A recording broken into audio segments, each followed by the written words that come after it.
Alright, let's dive deep into the ongoing saga of Adri Ayton and the Los Angeles Lakers, because this story is far from over and the suspense is killing fans everywhere. We're all waiting, biting our nails, trying to figure out what's holding up this signing that seems like it should have already happened. Today, in particular, might be a critical day because Ayton is set to clear waivers, or maybe he already has by the time you're hearing this, which means the Lakers are finally able to officially bring him on board. But why the delay? What's really going on behind the scenes? There's been a lot of chatter, and one key piece of intel is that the Lakers are actively exploring several trade scenarios to land a starting center. They're talking about a possible 3-team trade, which, as you can imagine, is never simple. Trades involving more than 2 teams tend to drag out because every detail needs to be meticulously negotiated, especially when a significant player is involved. These conversations don't just happen overnight, they often stretch over weeks,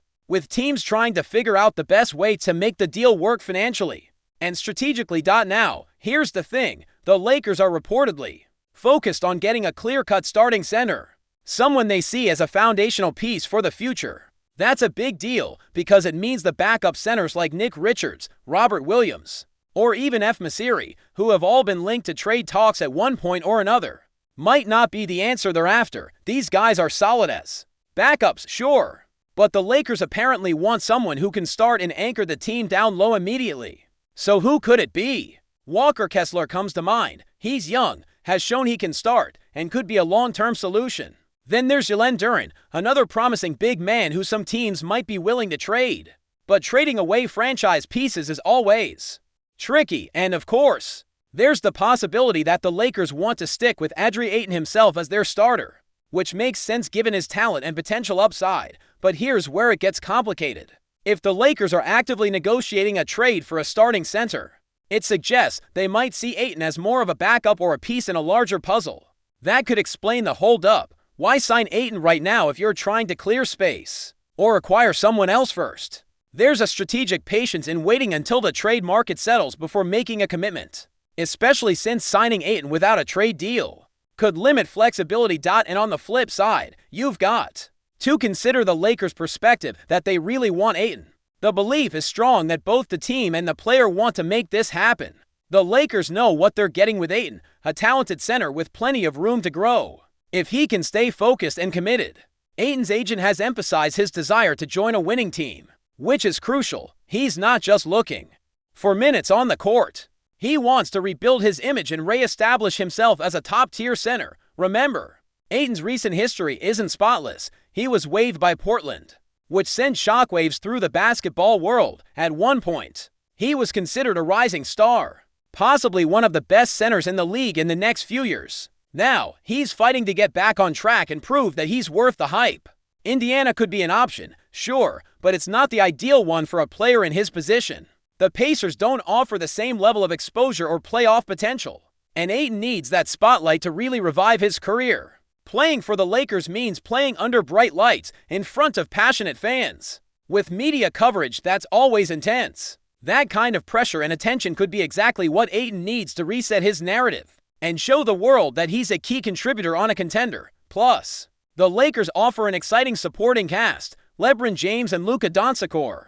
Well, LeBron and Anthony Davis in the current real world who can create opportunities for Ayton to shine in the paint. Contrast that with what Ayton would face elsewhere. In Indiana, for example, the team's profile isn't as high, and the media focus won't be nearly as intense. That lack of spotlight could mean fewer chances to prove himself on a national stage, which is a critical factor for a player trying to bounce back. The Lakers also present a basketball advantage. Playing alongside stars who can set him up with quality passes is a huge boost. Someone like Andrew Nembhard is a good player, but he's not exactly known as a top-tier playmaker for a center's needs. LeBron and Luka are in reality. LeBron and Davis have the vision and skill to make Ayton's job easier, which could translate to better performances and more consistent production.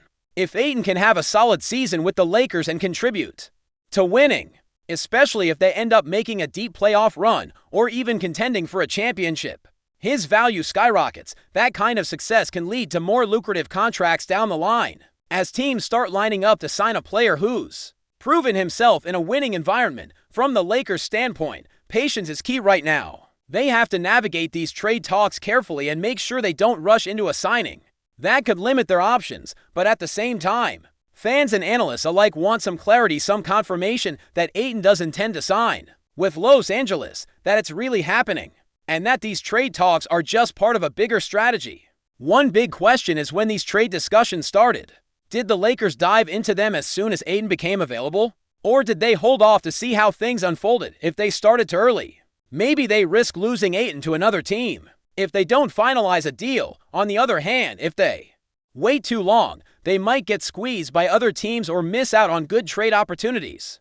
Backing out of a trade now could be a nightmare, especially if Ayton decides to sign elsewhere. The Lakers would have to go back and renegotiate with the other teams involved, which never goes smoothly. And the market prices for players can shift dramatically in a short time. The last thing they want is to look desperate or indecisive in front of the league. Some speculation suggests that the reason for the hold-up is precisely this ongoing trade process. Even if they're eyeing a backup center, it might make sense not to rush into signing Ayton immediately. Keeping the option open to sign him anytime can create pressure on other teams and give the Lakers leverage in negotiations. From a roster-building perspective, having Ayton officially on the team gives the Lakers more flexibility. They could then look to sign a backup center like Al Horford, who brings experience and stability, while also pursuing other needs, such as wing players, through trades or free agency. That approach might make more sense than trading assets for a backup center who won't have a huge impact. Personally, if it were up to me, I'd sign Ayton outright and bring in Horford for depth. Then, instead of chasing another center via trade, I'd use the team's assets to bolster other positions, maybe go after a reliable wing defender or a playmaker to support the stars. Ayton, despite his risks, offers the highest upside as a starting center if he can stay committed. Of course, it all comes down to whether Ayton can stay focused and motivated. His work ethic and consistency have been questioned before, but the reward for the Lakers could be huge if he fulfills his potential.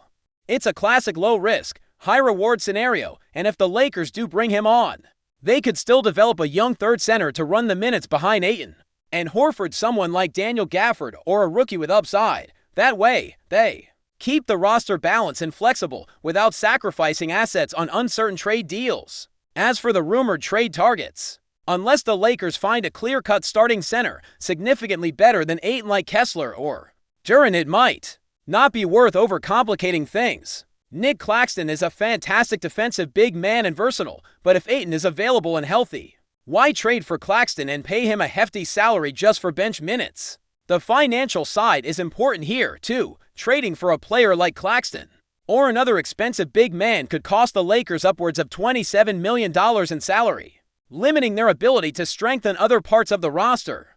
Even if the trade partner agrees to a salary swap, the Lakers still have to match salaries and manage the cap space carefully. At the end of the day, this saga is all about timing, patience, and strategy. The Lakers are in a position where they have to balance bringing in a talented center who can contribute now with maintaining roster flexibility for future moves. Ayton's signing is just one piece of a much larger puzzle, and the next few days or weeks will likely reveal how it all comes together.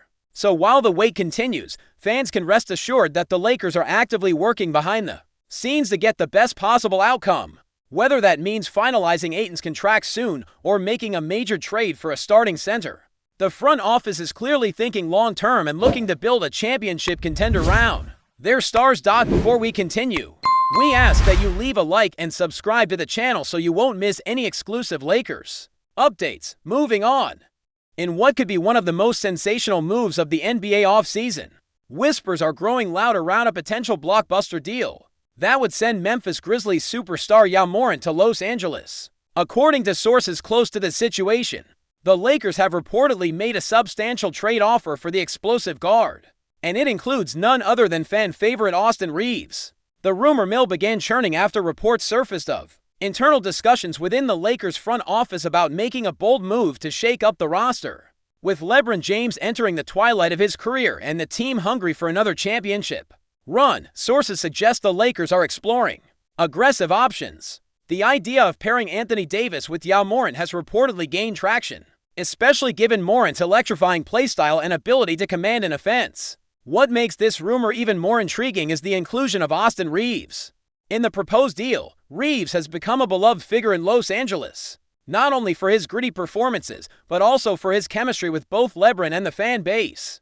However, league insiders claim the Lakers may be willing to part with the rising star if it means bringing Morant to Hollywood. Morant, who missed significant time last season due to off-court issues and suspension, remains one of the league's brightest talents when on the floor. His athleticism, court vision, and fearlessness could add the jolt of energy the Lakers desperately need. But acquiring a player of his caliber wouldn't come cheap. The rumored deal reportedly involves draft picks and multiple players in addition to Reaves. Though details remain speculative, for now, both franchises have remained silent and no official confirmation has been made. But as the offseason unfolds, don't be surprised if this whisper becomes a roar. One thing is certain, if the Lakers are indeed serious about bringing Morant to LA, the entire NBA landscape could shift overnight. Stay informed exclusively about Los Angeles Lakers news. Subscribe to our channel and hit the like button to keep receiving daily updates. Also, share your opinion on the news in the comments, as your contribution is crucial for the Lakers. Stay tuned for the next video.